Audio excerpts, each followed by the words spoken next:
Hey everybody, this is Russ from Retro Game Core. Today we're going to do a review of the AYN Thor Lite. I've already done a ton of videos about this handheld, including a full-on review, a follow-up video, and then also a full-on starter guide, but that was all done with the higher spec model. At the time of making those reviews, it didn't really feel like the Lite version of this, which has a slower chipset, was really worth the trouble. It was only $50 cheaper, but a lot less performant. And so my advice at the time was to go for the base model, because I thought that extra $50 was totally worth it. Well, here we are over 6 months since that first review, and we now live in a different world. RAM and storage shortages have caused prices to go up quite a bit across the board. And as a result, all of the other Thor models have increased in price and have been reduced in their storage speed as well. So now it looks like the Lite is a bit of a better deal. At this point, it's $70 cheaper than the base model, and it hasn't had any adjustments to its storage speed at all. It's always had UFS 3.1. So in this video, we're going to take a look at the AYN Thor Lite itself and see whether or not this one is good enough if you're trying to spend a little bit less money on a Thor. And as you've probably already figured out from the title of this video, I actually do think it is worth it depending on what you're looking to play. If you're specifically looking to play DS and 3DS games, as well as a good amount of PS2 and GameCube, this is going to be a great fit. If you're trying to push the limits of things like Nintendo Switch and PC gaming, then I still think that the other model is going to be the better option. Either way, we got a lot to talk about here, so grab your favorite snack and drink and let's go ahead and get started.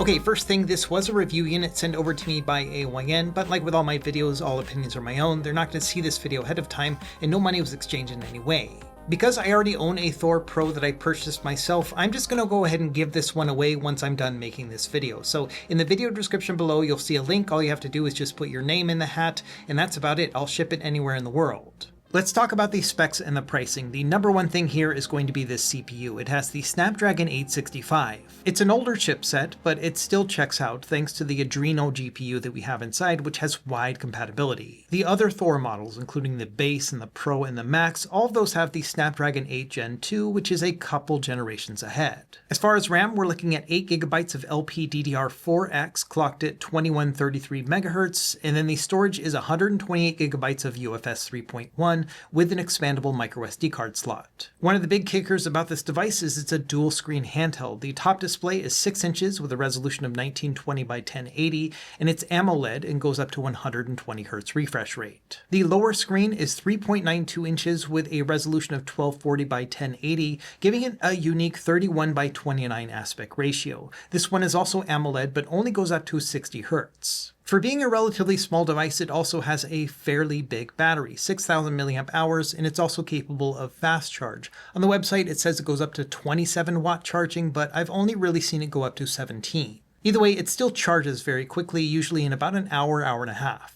I also did a bunch of battery testing, as you can see right here, a whole gamut of things that you may expect to play on the AYN Thor Lite. Like with all my tests, I ran them at 50% brightness and volume, and I also tested the standby time. That's when I put it to sleep and then check it the next day, and it lost 3% charge overnight. On the far left, you can see one of the best case scenarios. This is running Game Boy Advance on the top screen, but then on the bottom screen, I'm using a special app called Pixel Guide to pull up an FAQ at the same time. So this is going to be a bit more demanding than your typical handheld because I'm running 2 apps simultaneously, and I'm also running it at 120 Hz on the top display. And here I got 8 hours and 40 minutes of overall gameplay time. If you want to extend the battery even more with lightweight stuff like this one, then I would recommend turning off that bottom screen. That'll give you probably closer to like 10 or 12 hours at that point. Now, because it is a dual screen device, I think a lot of people are going to play DS and 3DS games on it, so I tested those next. For Nintendo DS, I just played Legend of Zelda Phantom Hourglass, and I was running it again at 120 Hz on the top display at a 4x resolution in the game. And this gave me over 5.5 hours of battery life. For Nintendo 3DS, I got a little bit over 4 hours of battery life playing Legend of Zelda Link Between Worlds, which is a fairly demanding 3DS game at a 4x resolution upscale. Now, beyond just those lighter systems, I did also test PS2 and PC gaming. So starting with PS2, I ran the first Sly Cooper game, and for this, I was running it with Neither SX2 at a 2x resolution with 60 Hz on both displays, and I had to turn on the high performance mode on the device itself in order to get a more stable frame rate. And so this is a fairly taxing PS2 experience, and you can see I got 3 hours and 42 minutes of life. And then finally, in the far end of the spectrum, the worst case scenario was playing Hades 2 on PC, which is quite demanding on this device at 720p low settings, again at that high performance mode. And with this one, I got 2 hours and 47 minutes, so that's the spectrum that you can expect with the Thor Lite. Something a little bit under 3 hours when really pushing it, but over 8 hours if you're playing something lightweight. Moving on, let's talk about connectivity, which is a little bit worse than the other models. It has Wi-Fi 6 instead of 7 on the others, and then Bluetooth 5.2 versus 5.3 on the other models as well. Like with the other Thor models, it does have DisplayPort video out via USB-C, but it is capped to a 1080p resolution as opposed to 4K on the others. As far as operating system, it's running Android 13, and other than that, it's got, some Hall effect sticks and then also a 3.5mm headphone jack.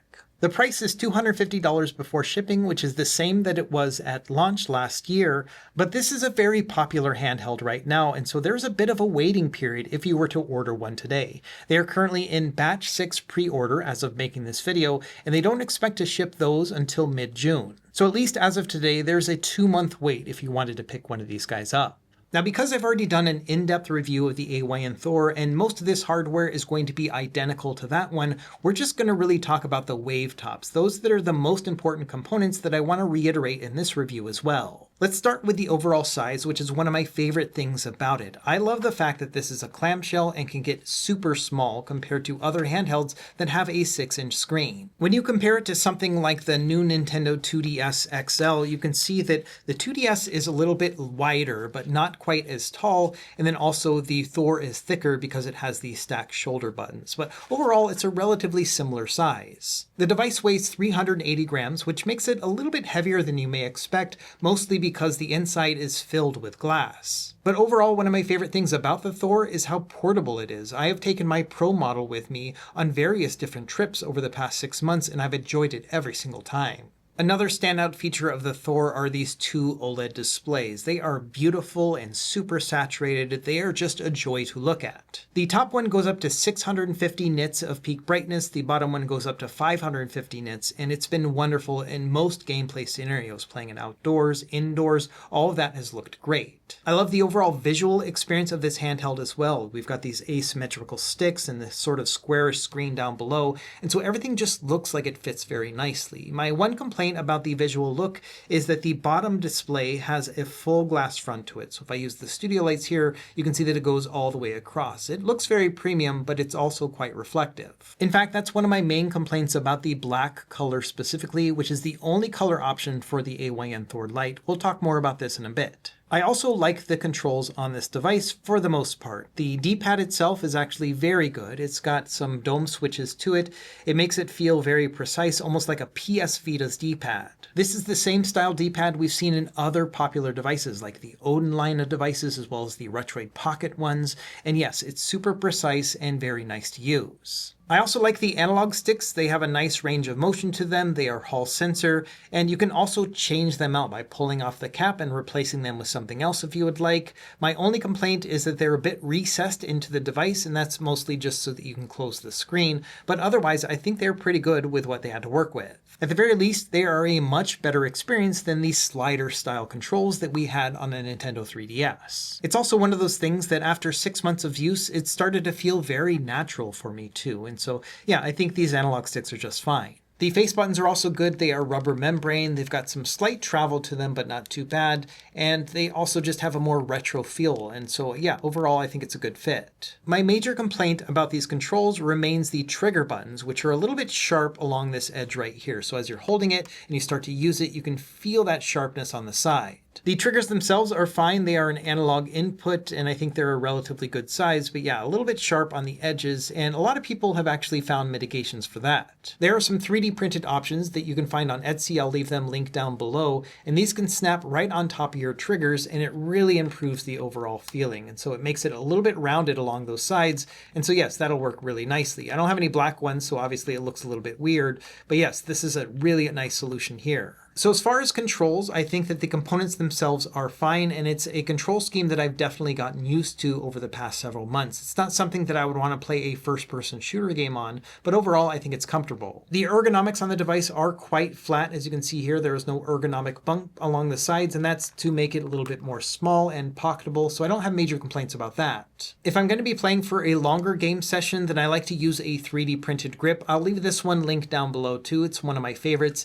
It just is super comfortable to hold. And then of course you can slide on the Thor and then open it up, and then that's going to be a really comfortable experience right here. So obviously there are ways to mitigate the ergonomics if you are going to be using it for longer game sessions or if you've got larger hands. And so just another thing to think about. And again, I'll have all this stuff linked down below. I've talked about it in other videos. Another thing I love about the Thor is the fact that it's a clamshell, and there are a lot of advantages to that. Number one, the fact that it's, self-protecting when you close it up, and so often you won't need to put it in a case. You can just chuck it in your bag like that.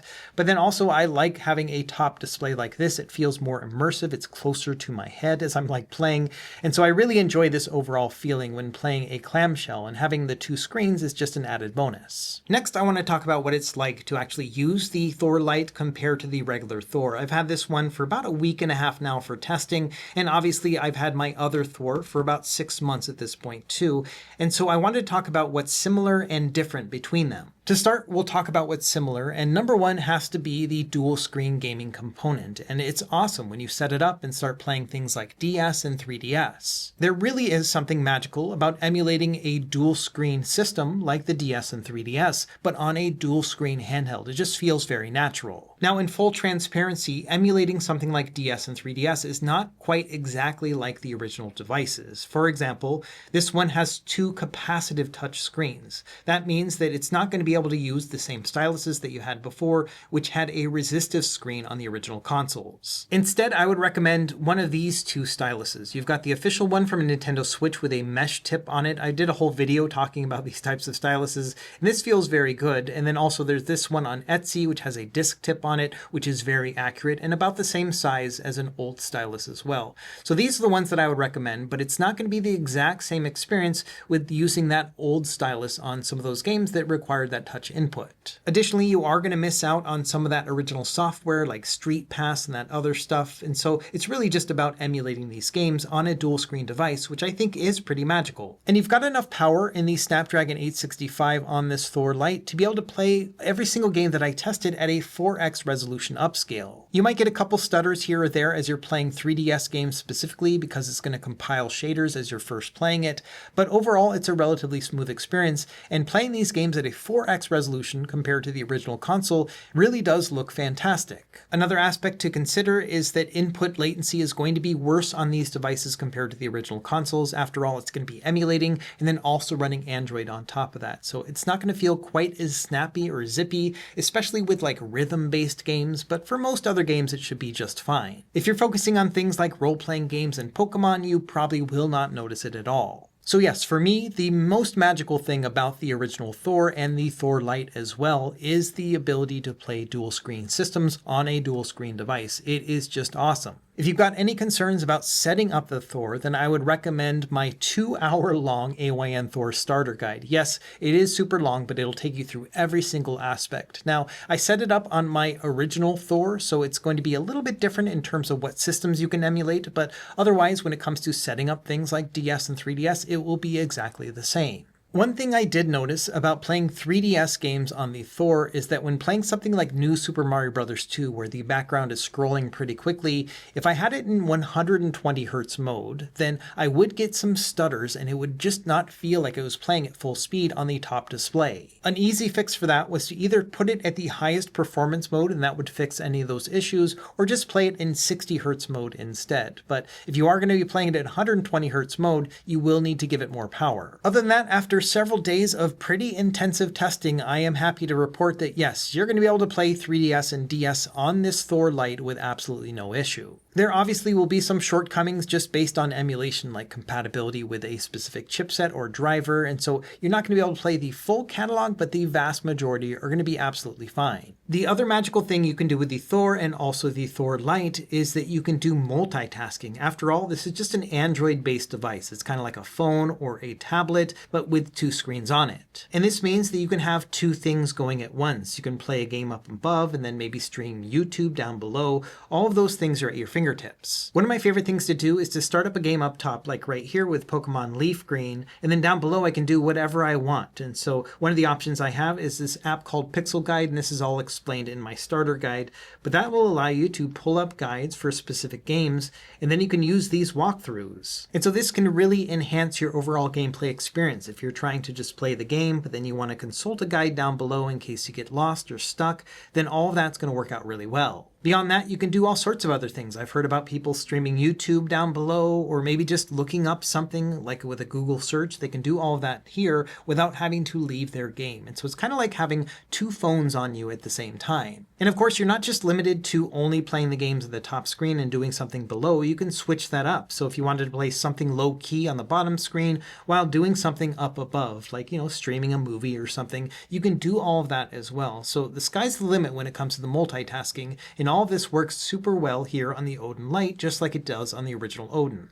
From the software side, the multitasking aspect is going to be identical as well. You can tap on the AYN button right here. This will bring up a settings menu. This is where you can adjust things like your performance profile, your fan speed, and your controller style and stuff like that. So you've got the ability to do that right here, just like on the other Thor models. You can tap on this to go between 120 Hertz and 60 Hertz mode.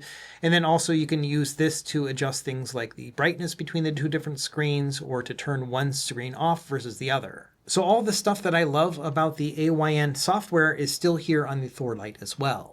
Another thing I love about the Thor that carries over to the Thor Lite is the massive community of enthusiasts who are all about the Thor and have been doing some wonderful things for it, including this one right here. This is a front end called Cocoon, which again I show you how to set up in my starter guide, and this allows you to navigate and browse through in a sort of 3DS style experience. And so this is really nice, and again, it's just like a beautiful way to be able to navigate through and start up your games. This front end literally came about because of the AYN Thor, and so it's just another reason why the community around this device is so cool. There's also an entire cottage industry of enthusiasts on Etsy who are making all sorts of accessories. If you want to try out other ways to enhance your Thor experience, there's some really fun stuff here, beyond just the grips and the trigger things that I had talked about earlier. They've got things like decals you can put on your device to really customize it, or swap out the buttons and sticks, and so on. And because the Thor is so popular, there are a lot of people out there talking about it, maybe commiserating about the long wait times for their device, or showing off new tips and tricks. In fact, the AYN Thor subreddit now has 125,000 people on it. And even though the majority of these folks probably have the other models of the Thor, most of this is going to apply to you as well with the Thor Lite. And so at this point you might be thinking, well, the Thor Lite sounds just as good as the regular Thor, so maybe you should get that. But there are a few things with the Thor Lite that are going to fall short of the regular Thor, so let's talk about that next. First and foremost, the AYN Thor Lite only comes in the black color option, which means that the other ones, like the white model, or my favorite one, which is called the rainbow, or then also the transparent purple model, all of these are not going to be available. You have to get the Pro or higher model in order to get these color options. Now the Pro starts at $400, and so I would not recommend spending an additional $150 just to get a different color, but unfortunately that's the world we live in right now. And there are some good and bad things about the black model. Number one is it's highly reflective, and that's just one of the things you'll have to deal with, especially when playing this device in a brightly lit environment. For example, during daylight, or especially outdoors, it can get very reflective. That's one of the reasons why I got the Rainbow Thor in the first place, is because even though it does have a glass front and it is reflective, it's nothing compared to the black model, and so I've really enjoyed this color in general. The black model also tends to get smudgy around the edges as you're holding it, and it's just more apparent because the darker color. The rainbow one gets this as well, but it's not something that I generally will see. And so that is something that bothers me a little bit, and it might bother you too. Not a deal breaker, but something to consider. It's kind of hard to pick it up on camera, but yes, this is definitely one of the shortcomings, I think, of the black color option. The plastic on the black model is also smudgier than the other ones by virtue of being darker, and so as you start to use it for a few days, it's something you will definitely see. Meanwhile, again, on the rainbow color, I don't really see that at all, and so just another thing to bear in mind. Now, one of the main advantages of the black model is that it hides the bezels really well. So if you're playing something like Nintendo 3DS or DS games, they're not going to match these screens perfectly, which means you're going to have bezels on the display. And with the rainbow color, it's pretty obvious, but with the black one, it just kind of fades into the rest of the device. So if you're looking for a more seamless experience, I think the black one gives you that, but just bear in mind that it's a bit more smudgy and then also reflective. So when it comes down to it, there are trade-offs, both good and bad, with the black model, and it's unfortunate that you don't have any choice of the other color options, but for my part, I do prefer the rainbow one. The other major aspect that is going to be lacking on the Thor Lite is going to be performance power. If we look at here using the 3D Mark Wildlife Extreme test, you can see that it's over double on the Thor and Thor Pro and so on compared to the Thor Lite. Now this is a GPU intensive test, and so it's going to mostly come into play with more GPU intensive applications, things like high-end emulation, PC gaming, and high-end Android games. Those are all going to run better on the Thor Base, Pro, and Max. It is worth noting that one advantage is that the 865 in the Thor Lite is much more stable. It's got 99.5% stability versus 93.8% stability on the Thor Base, Pro, and Max. And that mostly has to do with the fact that the Snapdragon 8 Gen 2 is a much more powerful processor, but also gets a lot hotter. And so as a result, it does kind of fluctuate in its overall score compared to the 865, which doesn't have as much performance power, but it's steady. Now, when it comes to CPU-related benchmarks, which is important for emulation, you can see there's not a huge difference between the two. 1210 is single-core score versus 1962. Now, multi-core score is a lot better on the Thor Pro, but that's only really going to come into play with higher-end emulation. When it comes to emulating most of your base systems, there really isn't going to be a huge difference. So now let's specifically talk about what kind of performance you can expect on the AYN Thor Lite. I did my whole suite of testing, every system I can think of, and these are the results. It's worth noting that this is the same chipset as other devices that I have tested on this channel previously, like the Retroid Pocket 5, the Retroid Pocket Mini, and so those are all going to have the same performance. When it comes to the very lightweight systems, things like Game Boy and Game Boy Color, these are going to play absolutely fine as expected. Game Boy Advance is also going to run really well, and one of the nice things about this one is it's a bit wider of an aspect ratio, so it's going to look beautiful on this top display. When it comes to 4x3 console systems, things like Nintendo and Sega Genesis and Super Nintendo, all of these also are going to play absolutely fine. This is not a surprise here at all. You've got enough power to also play with a CRT shader on top, but I wouldn't recommend using the really heavy-duty ones like CRT Royale. Instead, I mostly stick with the easier ones like Z-Fast CRT, which gives a light CRT effect while still looking very nice. And so that's generally how I play these retro games. I turn it on with Z-Fast CRT shader, which is relatively lightweight. I also turn on a run ahead of 1 frame, that gives it a little bit faster input delay, and then I turn on 120 Hz mode. And that combination is pretty dang awesome when it comes to retro gaming. Moving up to the 3D era, it's also a very nice experience. You're going to be able to upscale these games to match the resolution on the top display. So you can upscale these to 1080p. Same thing here, you can also add CRT effects and RetroArch if you would like as well, and all of this is explained in my starter guide. Nintendo 64 plays no problem. Same thing with Dreamcast. I was able to throw every game I could, and they all played upscale 1080p with no problem. Same thing with PlayStation Portable. You can play this one at a 4x resolution, and every game that I tried played absolutely fine. So yes, this is going to be excellent for PSP gaming. The only retro style system that gave me a little bit of issue is Sega Saturn. That's because I'm a pretty big stickler for accuracy with this, so I like to use the Beetle Saturn core in RetroArch, which gives me the most accurate experience, but it is more demanding. Games like Virtua Fighter 2 played fine, but some of the really heavy hitters, like Sega Rally Championship, this one averaged about 56, 57 frames per second, so I could feel a little bit of that slowdown. It's not the end of the world. You can always just play this with a different core like Yabusan Shiro, and that will work absolutely fine, but this is not going to be able to play every single game with the Beetle core. Now moving on to Gen 6, this is where you can still play a good majority of these games, even at a 2x resolution upscale, which is what I tested for all of these games right here. For the most part, it's relatively plug and play. I used the latest version of Dolphin, and then I used the Vulkan backend, 2x resolution upscale, and then I also went and loaded up some custom GPU drivers. I'll leave a link down below, but they're called the Mr. Purple T16 drivers. Those are the ones that are recommended for the Snapdragon 865, and they work really well. And that combination allows me to play just about every GameCube game at a 2x resolution. There may be some very heavy hitters, like Star Wars Rogue Squadron 2, that might have to go down to a 1x resolution, but for the most part, it'll be relatively plug and play. It's a relatively similar experience with PS2, but there will be more games that have slowdown compared to GameCube. For all my testing, I just used the standard Neither SX2 Classic, but I also recently released a video talking about a new turnip fork of Neither SX2,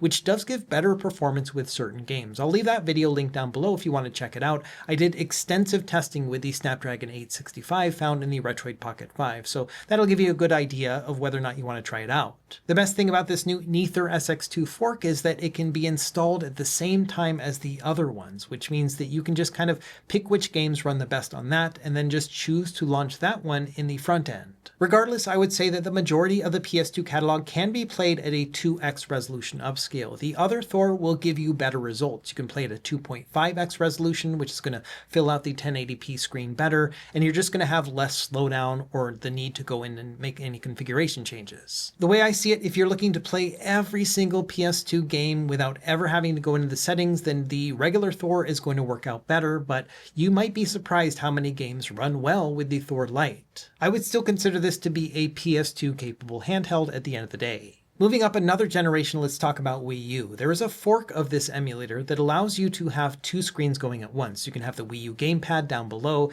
and then play the game up above, and that's going to work out great for the games that support it. But bear in mind that this emulator is still relatively early in its development cycle, so it doesn't have excellent compatibility, but there are a couple games like Wind Waker HD and Twilight Princess HD. If you go into the settings and drop it down from the default 1080p down to 720p, I find them to be mostly playable. Now, for both of the games that I'm showcasing here, I'm still very early in the game, and as you progress more, you might run into more issues. But as it stands, I would say that it might be worth experimenting with Wii U on this device. If you really want to play it, then I would say that the other Thors are going to give you a better experience, but it might be worth trying out here too. And then finally, the last emulated system I covered was Nintendo Switch using the Eden Legacy app. And there are quite a few middleweight and lightweight games that'll play absolutely fine. Because this is a Snapdragon chip, that means you can load custom drivers, including that Mr. Purple T16 that we were talking about before. In fact, you can just load them directly within the emulator. This will give you pretty wide compatibility with most Switch games, but your major bottleneck is going to be performance power.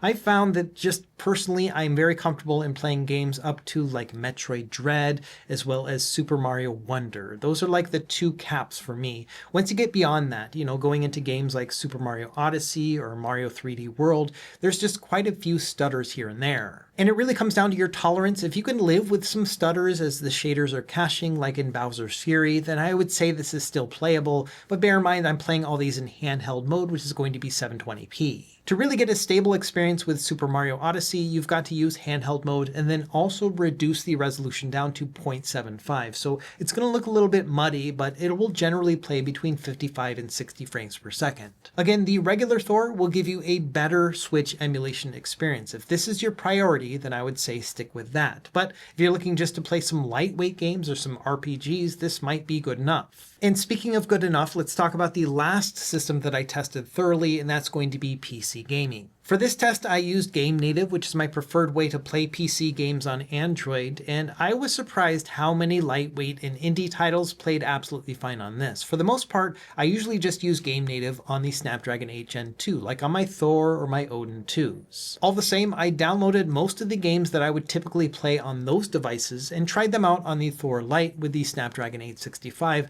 and I was surprised how many of these games played absolutely fine. For my defaults in Game Native, I just left it the standard 720p resolution, and I also kept the screen at a 60Hz refresh rate. I wasn't expecting to play any of these games at 120Hz. This was enough power to play some lightweight RPGs like Chained Echoes, absolutely no problem here, and it looks gorgeous on this OLED display. I would definitely encourage you to test more 2D and lightweight indie games than trying to play something 3D. Even something like Fallout 3 is going to struggle on the Snapdragon 865 unless you do a lot of heavy tweaking. But other lightweight games, including popular titles like Ball Pit or Slay the Spire 2, they played absolutely fine. I think the overall cap in terms of performance was Hades 2. This game is about 10 or 11 gigabytes altogether in total download, but I was able to play this in high performance mode at a pretty stable 55 to 60 frames per second. Totally playable if you ask me. And again, I found this surprising because generally I only play this game on Snapdragon 8 Gen 2 devices, but I would say it's pretty darn good here on the Thor Lite. So I think your mileage is going to vary depending on whether or not you want to play PC games on this, but I was surprised to find that most lightweight titles played absolutely fine, usually at a pretty stable 55 or 60 frames per second with some dips here and there. At the end of the day, I think that the Thor Lite is best suited for things like DS and 3DS gaming, but if you do want to push it a little bit and try out some PC games or, some heavier emulation like PS2 and GameCube, it all works out pretty well. The only thing in all of my testing that gave me some issues was actually local game streaming. I just recently did a video about this. I'll also leave a link down below if you want to try it out. But the idea here is that you can play from a local PC and then stream that onto your handheld. And I was surprised to find that the performance on the Thor Lite was a lot worse than I was expecting for this chipset. In fact, the decoding time here averaged about 12 milliseconds altogether, and it would stutter like crazy. At first, I thought it was something wrong with my home network and maybe something was going on with the computer or the connection, but I tested it with my Odin 3, which is my typical streaming device, and using all the tweaks that I can do in that video, I can get this down to close to a 0 milliseconds decode time. So this one plays absolutely fine on the same network at the exact same time. So I'm not saying that streaming is broken on this device, but it certainly wasn't working for me. I tested it across multiple different days. I tried all sorts of different settings, and I can never get the Thor Lite to keep up. I'm not sure what's going on here. The chipset in this is capable of Wi-Fi 6, and I've got a Wi-Fi 6 network, so everything should work fine. Usually with the Snapdragon 865, I get an average about 3.5 milliseconds of decoding time. So to see it go up to like 15 or 20 or 25 milliseconds and then stutter like crazy was really odd. This is something I'll report to the team, but I would say, at least as of making this video, don't get this device specifically for local game streaming because I was having issues. So really, that's about it when it comes to the performance showcase. So let's go ahead and start wrapping up and talk about what I liked and what I didn't like about the AYN Thor Lite compared to its other bigger brothers. When it comes down to it, the likes here are very similar to the other Thor models. It's got great hardware, it's got some beautiful screens, and it is a lot of fun to multitask with. And I think that really just seals the deal there. For the most part, the things that I love about the other Thor models are also found here on the Thor Lite.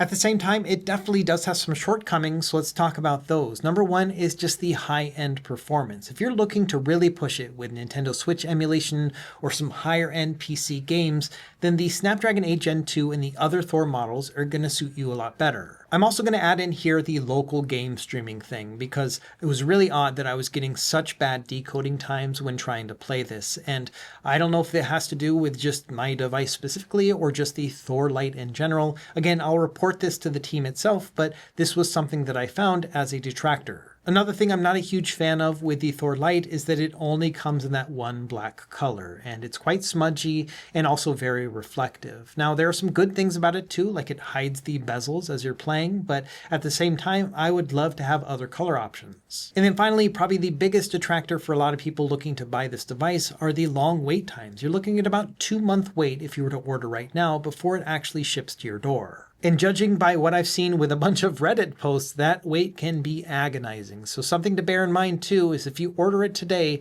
it's going to be a while before you can play around with it. So putting it all together, you might be wondering whether or not I recommend the AYN Thor Lite, and it's a big yes as well as a no. It really comes down to what you plan on playing. If you're going to be playing DS and 3DS games and maybe some multitasking with emulation up to PS2 and GameCube, then I think this is still a very good fit. I also think that for everything that you can do with it, $250 still seems like a pretty good value. If you're looking to get the absolute best bang for your buck at $250, then I would recommend the Retroid Pocket 6 or the AYN 2 Portal, which is currently still on sale for $250. So each of these are the exact same price, but they have the Snapdragon 8 Gen 2 in it, like the other Thor models. So if you're looking for a single screen device and the best power possible, then these would be my recommendation. It really comes down to whether or not you want to to do dual screen gaming. And in that regard, if you're looking to play on 2 screens for $250 before shipping, then the Thor Lite is the way to go. This thing's got plenty of power to be able to play DS and 3DS. It's got 2 OLED displays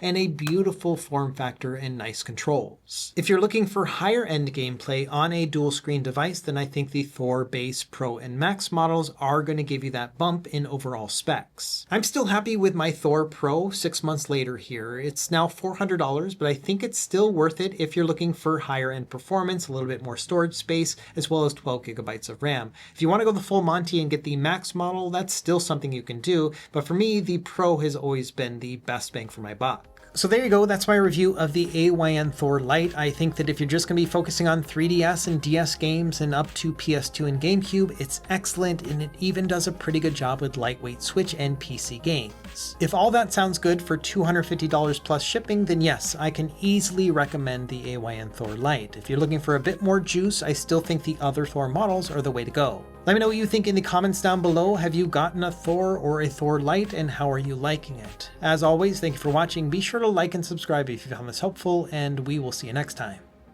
Happy gaming.